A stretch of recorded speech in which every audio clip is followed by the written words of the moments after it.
Hey, what's up, guys? Welcome back to the YouTube channel. I am John Kurtz. We talk college football every single day here on this channel. Right now, that means we talk conference realignment every single day here on this channel. Please do subscribe if you have not. If you're a Big 12 fan, if you're a college football fan, I do aim to give the Big 12 a voice here on this channel. And like and comment, it really does help me out a lot.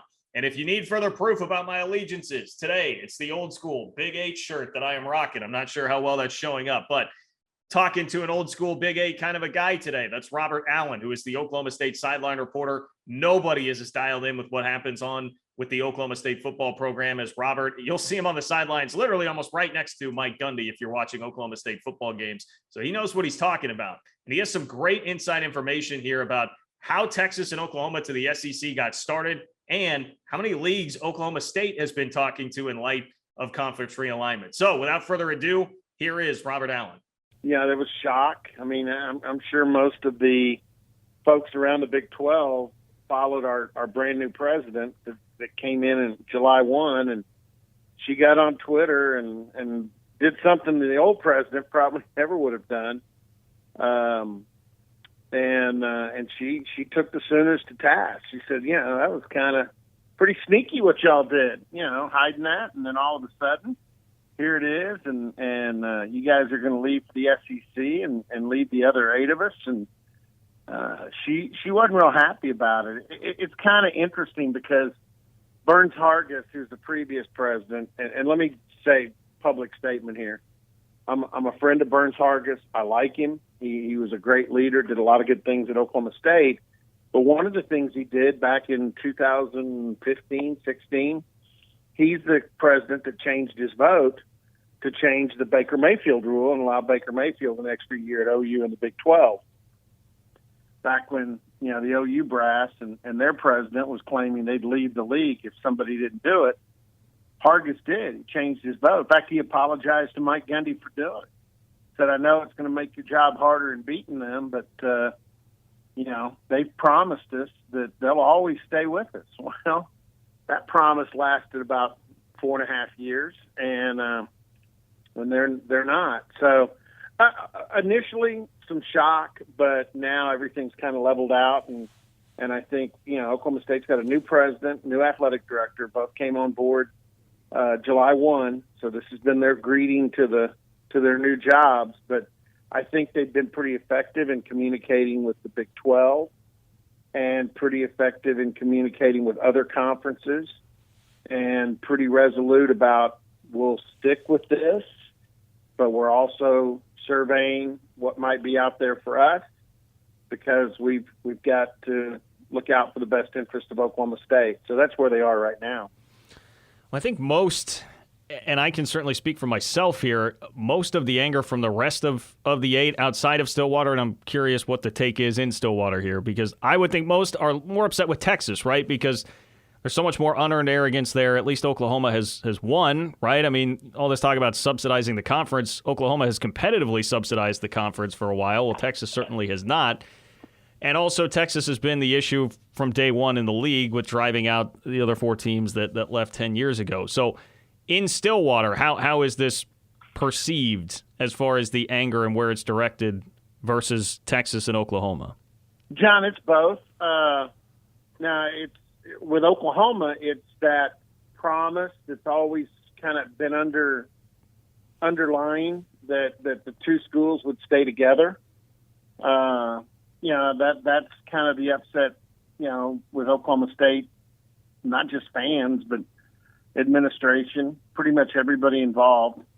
But yeah, they recognize Texas, and here's the deal. President Schrum, Dr. Schrum, the new president, I think she was clued in on this in advance, and they had a little bit of lead time before it came out publicly.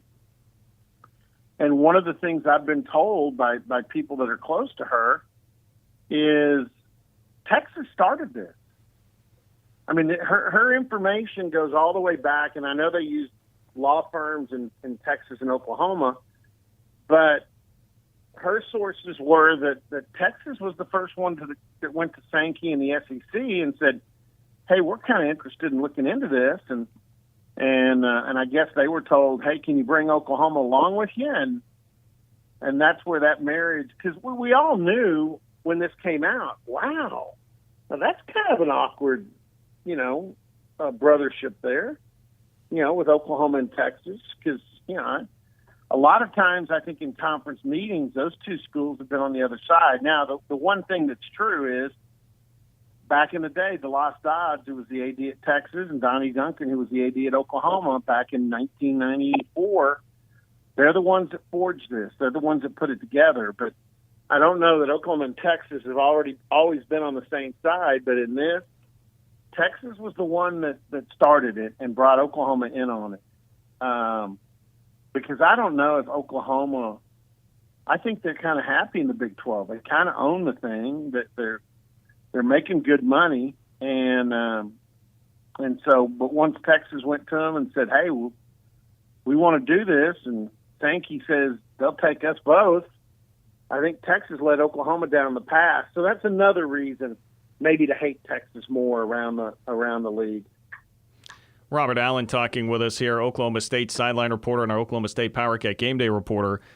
So now looking to the future, what is the best case scenario for Oklahoma State? What do you feel like that is?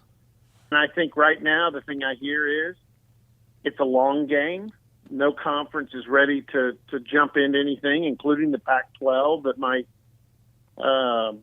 be up for a scheduling alliance or merger of some sort. But Oklahoma State's been in touch with everybody. Big Ten, ACC, even the SEC. And I've been told no doors have been closed, but then again, no one's, sprung them wide open yet either. So that's kind of where they are there. And I think they're committed as long as there's nothing on the table, which doesn't sound like much of a commitment, but I think that's what everybody's willing to do, 1 foot in the circle. They're with the other 7. And because I think just like the other 7, Oklahoma State would love to squeeze every drop out of the other, out of Oklahoma and Texas financially before they hit the door. Agreed on that. Definitely agreed on that. Robert Allen talking with us here, Oklahoma State sideline reporter. Man, you look at the schedule that's actually coming up this year, Oklahoma having to come to Stillwater. How wild is Bedlam going to be this year? I'm hoping it's as wild as it can be. And the geography of the field at Boone Pickens Stadium. Basically the benches are right up against the stands. Yeah. So yeah, if I got advice to any Sooner player, and maybe even the coaches too, check out a helmet and don't take it off. All right, good stuff with Robert Allen. That clip was from my daily radio show. If you want to listen to the podcast of that, wherever you find your podcast, just search The Game, KMAN. You can also find me on Twitter. It's at JL Kurtz, JLKURTZ. And I've got another podcast called Lock It Up with Kurtz that you can find. That's all K-State specific as well. So plenty of ways to get in touch with me. Again, like and comment on the video. What do you think? You disagree with what you heard? You agree with what you heard? Let me know about it. It all helps me out. And I will talk to you guys soon.